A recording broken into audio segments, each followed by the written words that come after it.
Previously, family members of persons who die from the virus were not permitted to transport bodies to their preferred burial sites, but had to bury them in the areas where they died.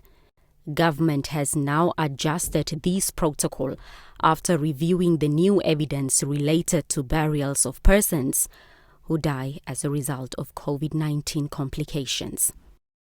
A person who died from COVID-19 may be buried at the site which the family chooses, and not necessarily at the locality where the person has died, as has been the case so far.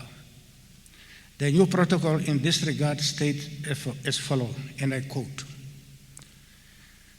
"Families who choose to bury their loved one outside a locality where the death occurred may do so at their own cost, provided that the human remains are handled by a professional and registered undertaker who has been trained and certified by the state to handle human remains of persons who succumb to notifiable infectious diseases."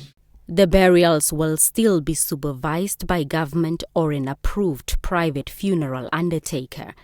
Family members are now also allowed to be closer to the grave, which is at a distance of 3 meters, while other mourners must not be less than 10 meters from the grave.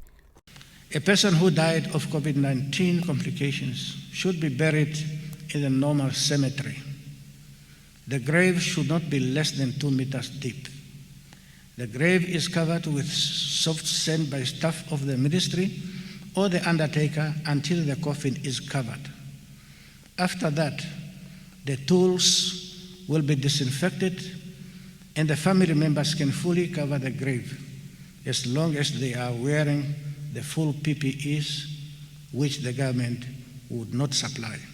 The remains of the person who died outside Namibia due to COVID-19 complications shall only be allowed in the country if cremated. Blanche Koreses, NBC News, State House.